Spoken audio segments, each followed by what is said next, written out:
So thank you for being here to record this short Q&A with me. We are really happy to show your short film, The Recess, at our festival this year, and together with two other short films focusing on Iran. Yeah, we're really happy to have you, and yeah, thanks for coming. Yeah, thank you. I'm very happy to join this meeting, and I am very happy and excited that The Recess is going to screen at your prestigious film festival, and it's going to be our first screening in Germany. So we are very excited about this. Yeah, we are as well, and really lucky to be the festival that will show your film the first time in Germany. My first question is, your film is about the issue, the women's rights issue in Iran, that women are not allowed to visit football games and to enter stadiums. And I was wondering, do you have any personal link to that issue? How come that you were interested to make a short film about this issue? You know, when the tragedy happened and everyone started talking about it on social media and in everyday life, you know, my personal experience was that I did not react. I did not, you know, post anything on social media. I just tried to observe the tragic situation, and I followed up on the story, and I noticed that you know, Sahar, or Blue Girl actually had no past. You know, it was as if she was born as a 28-year-old girl. So there was an important period of her life, I mean childhood and you know, youth, that was missing. So what I thought was that I should make a movie and build up a past for her, a past that she does not have now. You know, our story is completely fictitious and imaginary. You know, or a story in the classroom, at the school. We thought we are going to depict the moments before she goes out to the stadium and maybe hours before she got arrested. But we are telling our audience that what they are seeing is based on real facts. This was really important for me to give her a proper past, a proper that I think that no one wanted the world to know.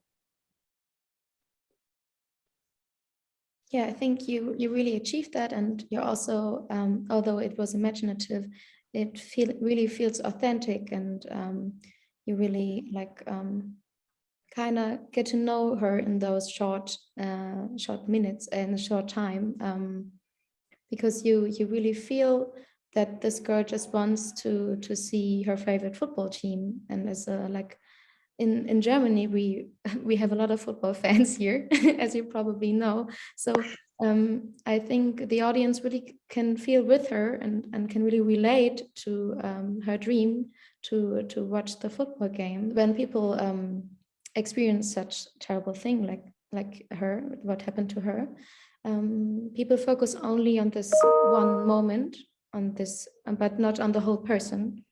And so I think it's really great that you gave that to her with this film. Yeah, no, I think there are some important points in the story. I always think when we run away from something, we want to get to a destination that maybe we are not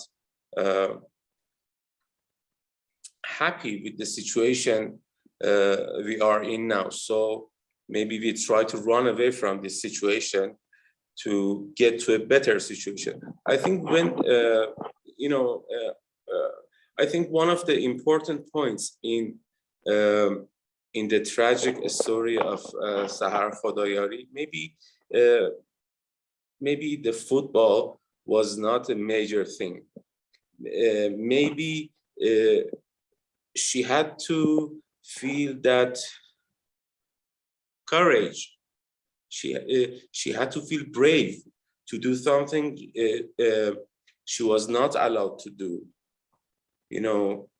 So maybe when I thought of making this film, I always think that the character of Sahar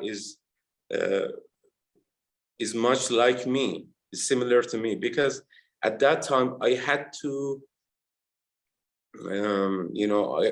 I had to come out of a skin I had lived for many years.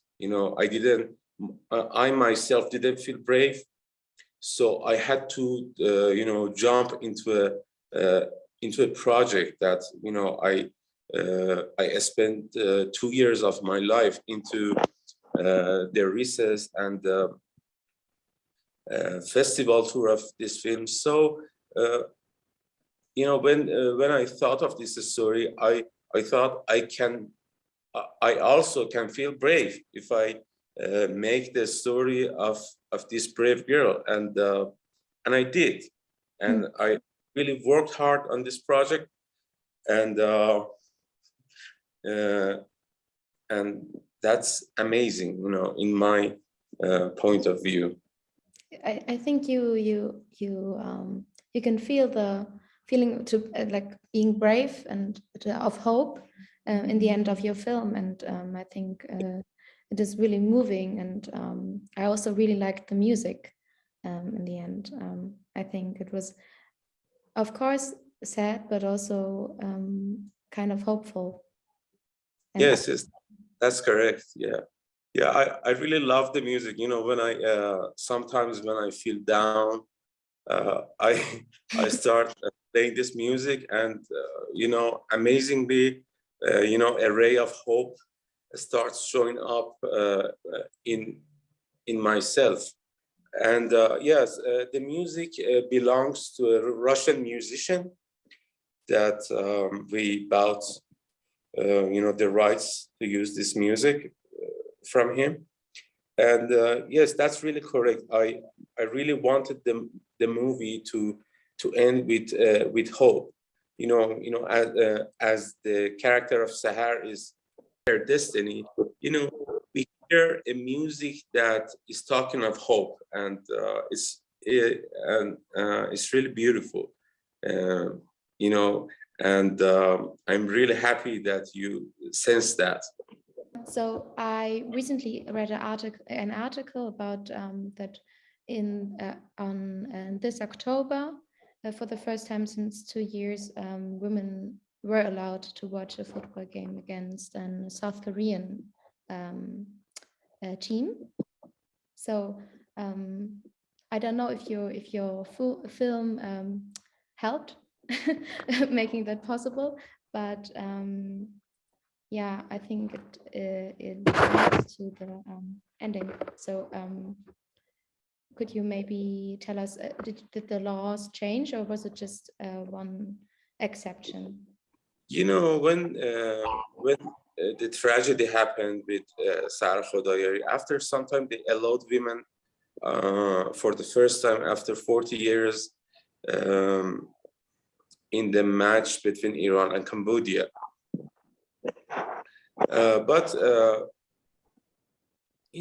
they set a very limited space for women to attend in stadiums. and maybe some things can be lifted, but still we are talking about those walls between men and women, those what we think that women should not experience. I think the main issue here is that